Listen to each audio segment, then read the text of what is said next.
Good morning everyone, it's Lane from LA Photography and I am in the middle of my beauty regime, and in this video I'm actually wanting to talk about the importance of hair removal prior to your portrait session.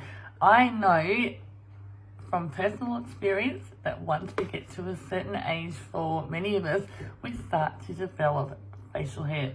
Now I am lucky that for me mine tends to be fine, but that doesn't mean that it doesn't interfere with how well the makeup can apply, because whether or not you've got dark or light hair, what facial hair can in fact do, it can in fact cause caking when foundation is actually applied. Now what I mean by caking is, let's assume that you had a clear blank face and you've done exfoliation, you've done hair removal, your makeup's going to go nice and evenly on. Take your arm for example. If you're like me and if you have facial hair, if you have hair on your arm, I challenge you to put a little bit of foundation on your arm and you will actually see that it does not glide on smoothly, and in fact it looks a little bit bubbly. Not only that, the other disadvantage of not removing your facial hair is if you are somebody that has dark facial hair, and if we're using a lighter foundation to match your face, then having darker hair, obviously when you put dark against light, it's going to become more obvious. So not only will the makeup not glide on easily, your facial hair itself will become more obvious.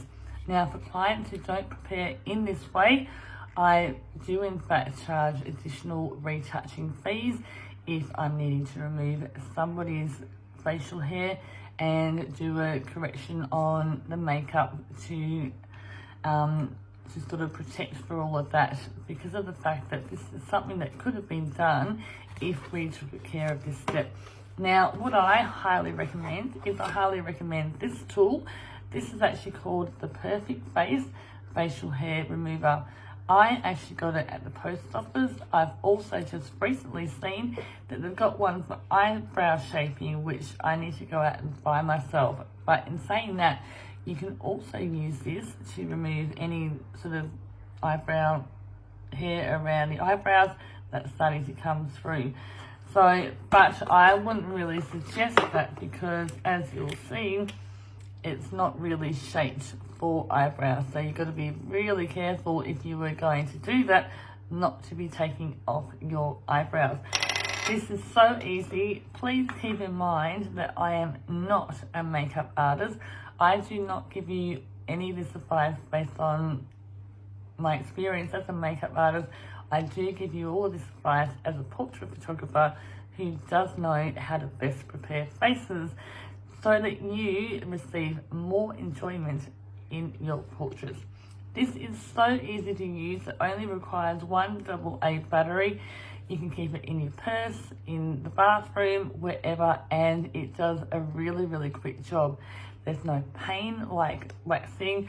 I had to start using it because unfortunately due to COVID, at the beauty place that I would normally get my face waxing at, they had to close down. So I was desperate to find a solution with regards to my facial hair, knowing how it can impact in my makeup when I'm doing videos of myself or when I'm doing portraits for myself for my work. So this is so easy, and all you do is turn it on and it is painless,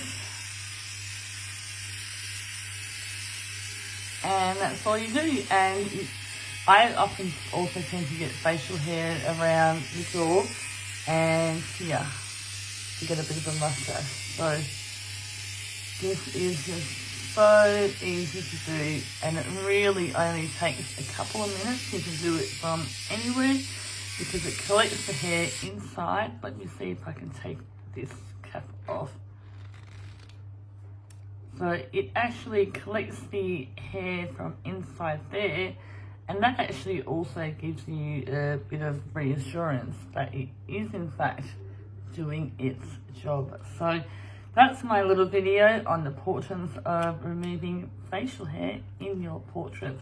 if you know that we're going to be photographing arms, and if you've got hair that's prominent on your arms, again, I would highly recommend that you do the same with your arm hair, especially if you know what dresses that we're going to be wearing, and you'll know what part of your arms are actually exposed and where you've got any air harm, any arm hair. For me, I've actually got quite a bit of hair along there, but thankfully for me, it's actually fairly light. But as I said, that doesn't mean that it doesn't interfere with how easily the makeup can be applied, because you will still get that caking look. Thanks for watching.